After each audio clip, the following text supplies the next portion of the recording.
Hello! On se retrouve aujourd'hui pour une nouvelle vidéo avec les favoris du mois de juin. Enfin, les favoris et les découvertes du mois de juin, ce qui sous-entend qu'il y a des choses qui n'étaient pas vraiment des coups de cœur absolus. Pour le coup, ce mois-ci, j'ai eu plus de favoris beauté. Donc je vais commencer avec ça. Mon premier favori, il s'agit d'une bébé crème de Garancia, le chardon et le marabout. En fait, c'était quelque chose que j'avais depuis longtemps, que j'avais aimé il y a longtemps, mais que je n'utilisais pas forcément parce que j'utilisais des fonds de teint. Et comme j'ai décidé de laisser tranquille ma peau, quand je veux quand même avoir une peau qui soit quand même assez unifiée et voilà, en fait j'utilise cette crème et je trouve qu'elle est plutôt efficace. Je la porte aujourd'hui avec tous les boutons que j'ai eu pourtant, avec la chaleur etc. Je trouve qu'elle a plutôt bien fait son job. Et le truc qui est cool, c'est qu'elle est matifiante, anti-âge, réparateur de l'épiderme et perfecteur de teint. Donc elle fait quelque chose de plutôt global et elle va très bien aux peaux mixtes, ce qui est quand même relativement rare je trouve dans tout ce qui est ce genre de produit. Au passage, si vous trouvez qu'elle n'est pas méga mat, sachez quand même que là il fait 32 degrés chez moi puisque on est encore en épisode caniculaire, vigilance orange, il fait chaud, voilà. Donc on revient à ce petit bijou, il n'est pas donné, mais comme tous les produits Garancia d'ailleurs, il est pas donné mais il est efficace. Je crois à ce jour que j'ai pas eu vraiment de produits Garancia qui ne m'est pas plu. Donc je suis plutôt contente de cette marque en général. Je ne sais pas si vous connaissez, n'hésitez pas à me le mettre en commentaire si vous utilisez des produits de cette marque et que vous aimez. En tout cas, moi je trouve que c'est une bonne base de teint aussi. Donc pourquoi pas. Donc je répète, le chardon et le marabout, si vous avez une peau de merde, ça peut vous aider. Mon deuxième favori beauté, il s'agit d'un rouge à lèvres. Donc niveau maquillage, j'ai réduit à 90% et je mets du rouge à lèvres, voilà.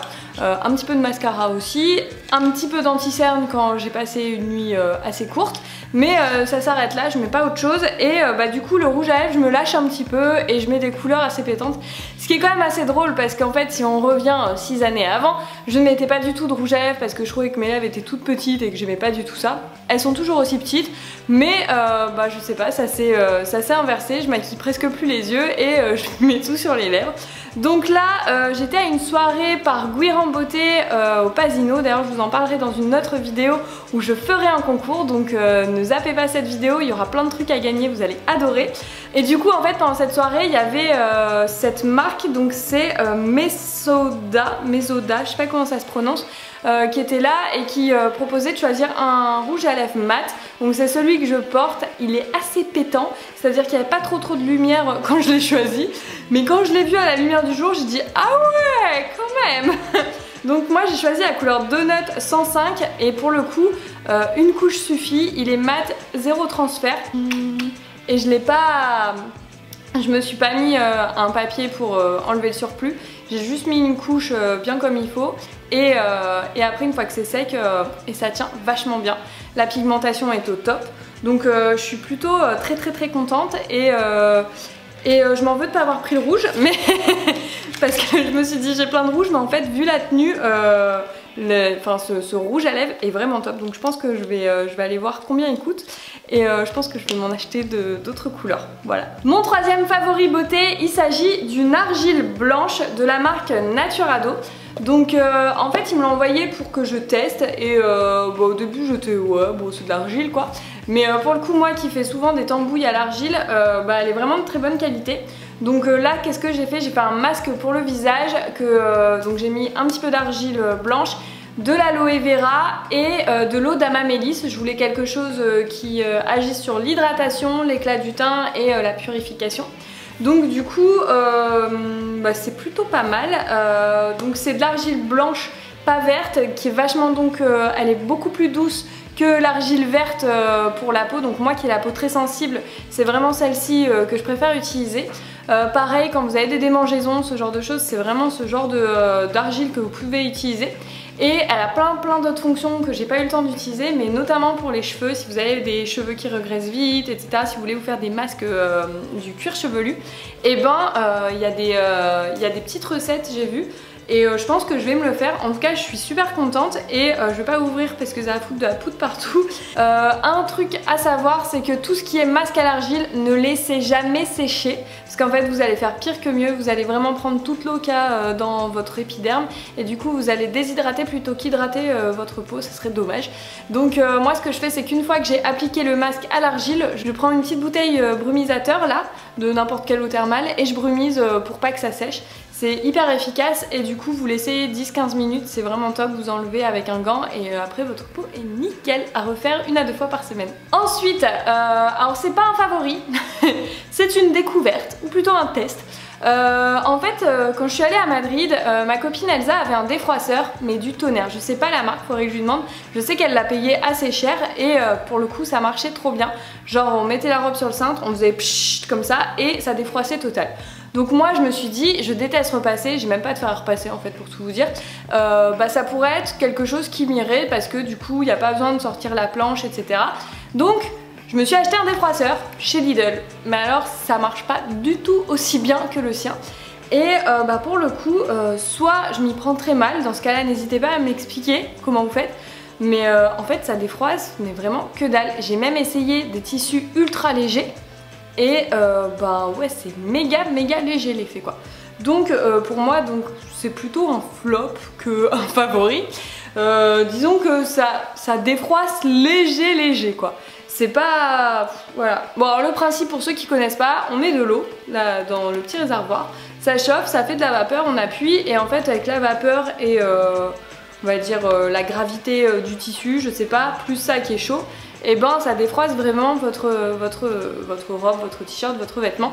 Mais celui de ma pote, vraiment il était, mais enfin pour le coup je me suis dit t'as vraiment pas besoin d'un fer à repasser. Alors peut-être pas sur des wax hein, parce que là on avait des tissus relativement légers, mais honnêtement enfin c'était bluffant. Mais alors celui-là c'était bluffant mais à l'envers, c'est à dire que pourquoi ils vendent ça, ça ne sert à rien. Donc un petit flop, je sais pas si vous avez acheté le même, si vous en êtes content. Dites-moi comment vous faites parce que j'ai dû louper un truc, je comprends pas. Un autre de mes favoris de ce mois-ci, avec cette chaleur, j'ai fait le plein de glace et je suis allée à Picard et j'ai découvert en fait des petites glaces sorbet où ils mélangeaient pseudo-légumes à fruits. Donc ma préférée c'était fraise pastèque, on sent plus la fraise que la pastèque pour le coup. Mais j'ai pris aussi kiwi, pomme et concombre. Et pareil on sent plus le kiwi. Et citron gingembre qui est super bonne aussi, bon, j'ai fait la totale. Hein. Et je me souviens que c'était pas très cher non plus. Et pour Picard, après c'est toujours, voilà c'est Picard.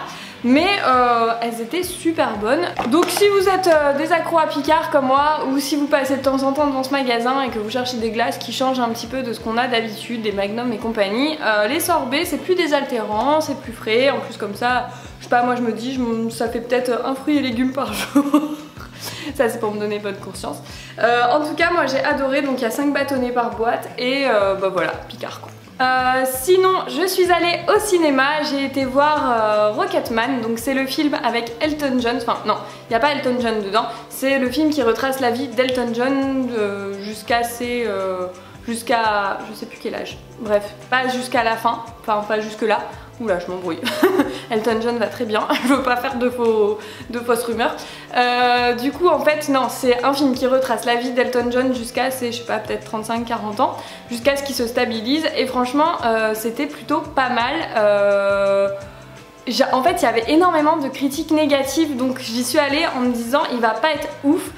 D'autant qu'en fait il n'y avait plus qu'une séance par jour dans mon ciné, donc je sais qu'il a pas du tout plu, qu'il a pas rempli la salle, donc je m'attendais vraiment pas à un truc à la Bohemian Rhapsody par exemple, qui avait pour moi été vraiment un carton et que tout le monde a adoré. Et pour le coup, bah, j'ai été étonnée, j'ai trouvé ça plutôt pas mal. Après, il faut aimer la musique d'Elton John. J'ai trouvé que l'acteur jouait bien son rôle, etc. Après, c'est vrai que parfois, il y avait des passages un petit peu longs. Mais en fait, moi, j'aime bien quand c'est long au cinéma. Je me dis que j'ai pas payé pour rien. D'ailleurs, j'ai décidé que je n'irai pas au cinéma pour les films de moins d'1h45. Histoire de rentabiliser un peu la place, parce qu'en fait on se fait un petit peu racketter quand on y va quand même, hein, faut être réaliste. Donc pour le coup là bah, ça dure 2 heures et je trouve que c'est pas mal, ça retrace des chansons qu'on a oubliées de lui, les premières, qui sont plutôt cool, parfois on les comprend avec un autre regard. Donc moi j'adore ce genre de film qui retrace la vie des artistes, etc. Surtout des artistes que j'aime assez. Donc ouais, j'ai bien aimé aller voir au ciné. Je sais pas s'il va rester encore très longtemps, mais le jour où il sort en Blu-ray, etc., ou dans les vidéos à la demande, n'hésitez pas à le regarder, on passe de bonnes heures. Moi je trouve que c'était plutôt pas mal. Ma box préférée ce mois-ci, il s'agit de Birchbox. En plus d'être la moins chère du marché, ce mois-ci le contenu était vraiment cool et le design aussi. Si ça vous intéresse de voir ce qu'il y a là-dedans, je vous mets le contenu dans un des coins, n'hésitez pas à aller voir si ça vous intéresse. Et voilà, mes favoris pour le mois de juin sont déjà finis. N'hésitez pas à me mettre un commentaire si ça vous a plu. N'hésitez pas à vous abonner. On se retrouve dans quelques jours pour une nouvelle vidéo. Salut!